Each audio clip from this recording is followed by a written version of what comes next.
दोस्तों आज हम कहानी जिन ज़ात की एपिसोड नंबर 39 स्टार्ट कर रहे हैं। मैं दरवाजे से निकलकर अंदाजे से सीधा भागता हुआ उस तरफ बढ़ा जिस तरफ से नंदा मुझे लेकर आया था कि अचानक मैं ठटक कर रुक गया। मैं सीधे हाथ में खंजर थामे हुए थे और उल्टे हाथ में नागमिनी था। वो नंदा था अचानक जो एक दरख्त के तने के पीछे से नमदार हुआ। उसकी आंखें खुशी से चमक रही थी। मुबारक हो टोमागा, तुमने एक नामुमकिन को मुमकिन कर दिखाया है। चलो अब जल्द अज जल्द गार की तरफ। कबीले वाले जल्द या देर से जान जाएंगे किसी शख्स ने बहर से हमला कराया था। उसके बाद वो उस शख्स को तलाश जरूर करेंगे जिसने उनके सरदार को मौत के घाट उतारा। तुम्हें कैसे पता हो मैं कामयाब हुआ हूँ और मैंने नागिन को मौत के घाट उतार दिया? नंदा के साथ चलते हुए मैंने सवाल किया। मैंने अपने इल्म से जान लिया था टोमागा, तुम में कुछ खास है, कोई बात है जो मैं जान नहीं पाया। तुम्हारे सर पर बहुत सी घटनाएं हैं। मेरे इल्म ने मुझे बताया था इस नागिन के मुकाबले में तुम्हारे फतह याब होने के चांसेस बहुत ज्यादा थे अगर कोई गलती ना करते। तुमने यकीनन दुरुस्त वक्त पर दुरुस्त फैसला करके कुन वार किया होगा, वरना उस नागिन को मोहलत मिल जाती तो तुम जिंदा वापस ही ना लौटते। मैं अगरचे वहाँ मौजूद नहीं था मगर मैं अंदाजा कर सकता हूँ तुमने उस पर उस वक्त हमला किया होगा जब वो अपनी हवस पूरी करने में मशगूल थी। हाँ नंदा, तुम किसी हद तक ठीक कह रहे हो, मैंने मुख्तसर जवाब दिया। मैं नंदा को ना ही अपने मंसूबे के बारे में बताना चाह रहा था ना ही जरूरत से ज्यादा अपने बारे में। मेरा काम यहाँ खत्म हो चुका था और मैं नागमिनी हासिल कर चुका था।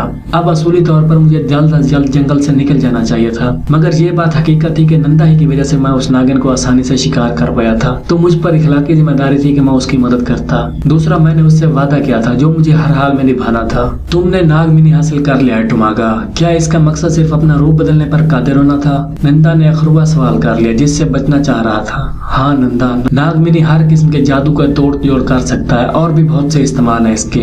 इसी नागमिनी की ताकत से वो नागिन इस कबीले पर हुक्मरान थी। हम बातें करते करते गार तक पहुंच चुके थे और अब एक कोने में दराज हो चुके थे। मुझे तुम अपना काम बताओ नंदा, मैं अपने अहद पर कायम हूँ, उसके बाद मुझे यहाँ से जाना है। मैंने नंदा की बात काटकर उससे सवाल किया। उसके लिए तुम्हें मेरी कहानी सुननी पड़ेगी तो ही तुम मेरे मकसद को जान सकोगे। अगर तुम थक गए हो और सोना चाहते हो तो हम सुबह। नहीं नंदा, मैंने उसकी बात काट दी। तुम अपनी बात मुकम्मल करो, मुझे नींद नहीं आ रही और नींद से ज्यादा जरूरी ये काम है।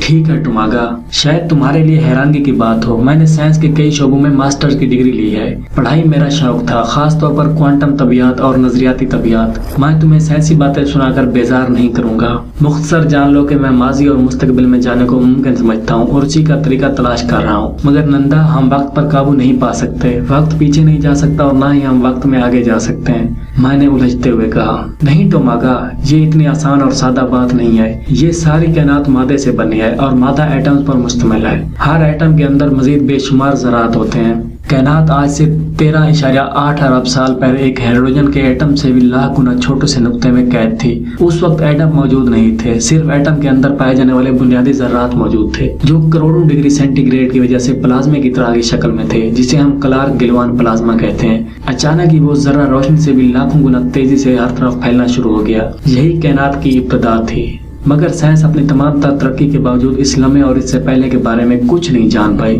हम ताकतवर दूरबीनों की मदद से कायनात का माजी देख सकते हैं, मगर हमें देखने के लिए रोशनी की जरूरत होती है। हम 13 अरब साल पहले बनने वाले सितारे देख सकते हैं, यानी कायनात बनना शुरू होने के वक्त से लाखों साल बाद जब एटम मिले और सितारों की तश्कील शुरू हुई, तब कायनात में रोशनी की किरण फूटी। ये हमारी हद है, हम इससे पीछे नहीं देख सकते। अब हम तमाम साइंसी मॉडल हमें इस इब्तदाई लम्हे के बारे में कुछ नहीं बताते। हम ये जानते हैं कि बस के वक्त और खला यानी टाइम और स्पेस कायनात बनने के लम्हे वजूद में है। यहाँ बेशुमार सवालात हैं जिनका साइंस के पास कोई जवाब नहीं। वो जर्रा जो फैल कर कायनात बना वो किस तरह मौजूद था? कायनात बजाते खुद एक चीज में किस तरह फैल रही है? उस जर्रे के फैलने की वजह क्या बनी? यहाँ जर्रा कहना भी गलत है क्योंकि मैं बता चुका हूँ कि हमारे साइंसी मॉडल ऐन उस लम्हे और उससे पहले के बारे में कुछ नहीं जानते। अब अगर ये खला जो चारों तरफ है ये एक चादर की तरह है, इस चादर में कशिश शक्ल की वजह से खम आ जाता है और हर कायनाती जिस्म जो मादे पर मुश्तमिल है कशिश शक्ल रखता है। इस कायनात की सबसे अनोखी चीज वक्त है। हम उसकी तारीफ ये करते हैं कि दो वाकयात के दरमियानी वक्फे को हम वक्त कहते हैं, मगर वक्त सिर्फ ठोस चीजों का होता है। ये सिर्फ माजी से मुस्तकबिल की तरफ बहता है। खला या स्पेस कोई मादी या ठोस चीज नहीं और उसके लिए वक्त की तारीफ मुख्तलिफ हो सकती है और यही मेरा पॉइंट है। हम वक्त में सफर कर सकते हैं। मैं हैरत से नंदा को देखता रह गया। दोस्तों, इस कहानी के ये एपिसोड यहाँ पे पास कर रहे हैं। एपिसोड नंबर 45 के लिए आप हमारे चैनल को सब्सक्राइब करें और साथ में बेल आइकन भी दबाएं। मिलते हैं अगली वीडियो में। धन्यवाद।